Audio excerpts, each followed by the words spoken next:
Hey folks, Dr. J here, Family First Chiropractic, coming at you with your weekly wellness video. This is the second week in April. Our theme this month is big things happening in life, specifically baby time, right? So we're gonna get really into the babies and how that plays into the wellness lifestyle.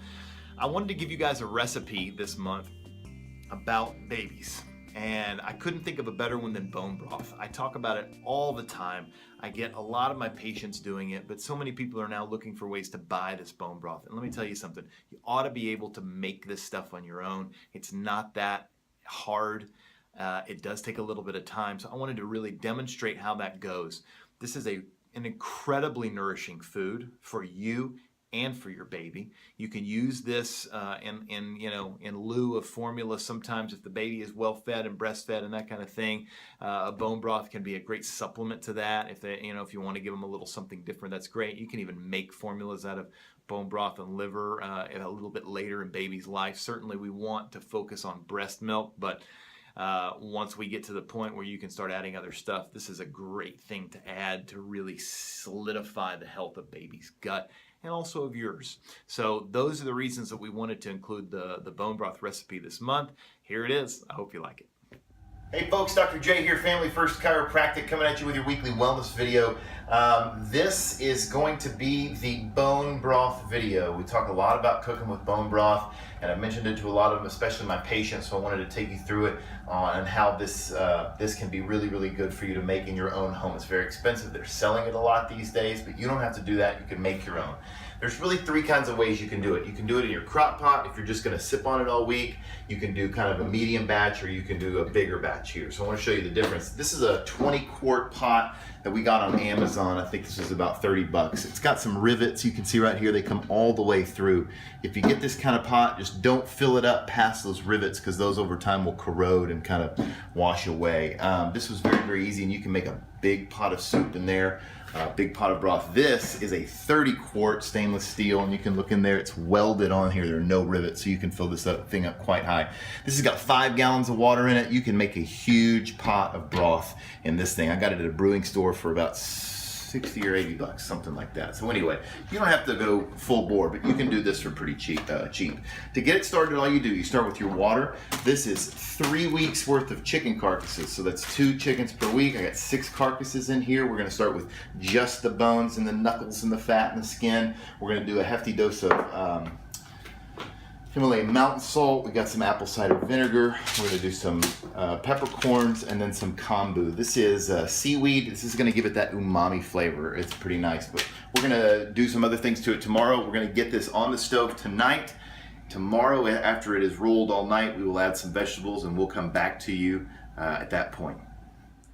Okay folks, we're back. It's the next day. Want to tell you what's happened. So we put our water, bones, salt, peppercorns, kombu, and some vinegar in there. We got it boiling really high and then turned it down and let it simmer all the way until the time that we went to bed. Now this is a gas stove, so you don't want to leave that on overnight. If you got an electric, you can. But then we turned it, and we just got it really high boiling before we went to bed, and then turned it off. Cover it with the lid. I seal it with a couple of these heavy bowls and just help keep all of the heat and the steam in there so you don't lose much water. Thank you, buddy. And then first thing in the morning, just pop that heat right back on and start it going again. Now it's time for us to add our vegetables. So these are some vegetables that we've used to cook with.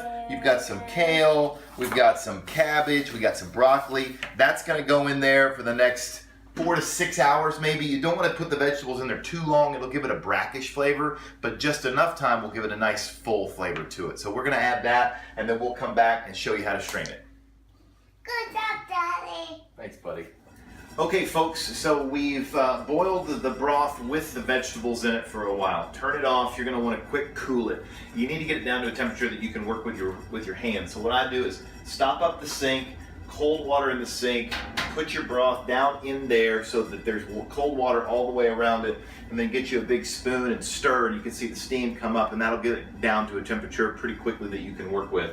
After that, what I did, and this is the part that's kind of labor intensive, you need some gear for this. So I used a colander and this little kind of a colander spoon and dug around all through that broth and got out all the bones, all the vegetables, everything that's big chunks of it, and then I threw that in the trash can. Now we're going over here to the sieve, and this is the smaller of the two stock pots. here's the broth right here. Come see if you can get a picture of this. And you can see that it's got some, still some vegetable matter and some other stuff in there. I'm gonna sieve this a couple of times back and forth, and then we'll be with our broth ready to use, and we'll be back to you at that point. Okay, welcome back. Here's the final thing. This is the broth. This is done. So you want to take a look here. We've divided it up. We've strained it very finely and gotten all of the particulate out of there. My son and my wife don't like it that much, so I strain it that way. You don't have to, but that's what your final product is. Now, this we're going to turn around and add some vegetables to it today and make soup. That soup, we're going to be able to freeze half of it, and half of it will feed my family for this week. We'll thaw out that second half next week, and it will go for another week. So just the soup that we make today will then make 2 weeks worth of vegetable soup that we can get, and my family can get bone broth every single day of the week. This is what we're gonna freeze. Each one of these is 2 quarts, so we've got 1.5 gallons of broth on top of this that we're gonna freeze, and we can thaw out to do other things. Just thawed some of the last batch out today. This is hummus that we've made with that. I've got another pot of beans going over there. You can do lots of different things with it. You could thaw one of these out and put it in your crock pot and keep it warm. Add some butter to that and make yourself just some broth to carry around and drink it at work or wherever you're going that day. Bone broth is one of the oldest and most gut healing foods that we have. It is loaded with minerals, great source of protein, branched chain amino acids, collagens, all that kind of thing. It really seals and heals the gut. This is something that's really good for your immune system. It's really, really good. It's one of the best foods that you can eat. If you're just throwing your bones away, you might as well get some of this in there too. It is a little bit of work like you've seen, but once you've done it, this can provide you with sort of the backbone of your wellness eating for you and your family. Get the gear. You need some big stock pots. You need some big containers to put and freeze things, but I tell you, from what they're selling this stuff in the store right now, you're going to pay $8 for 10 or 12 ounces. So anyway, wanted to share this recipe with you guys. I hope you start integrating bone broth into your diet for your families. They'll really thank you for it. All right, thanks so much. We'll see you next week.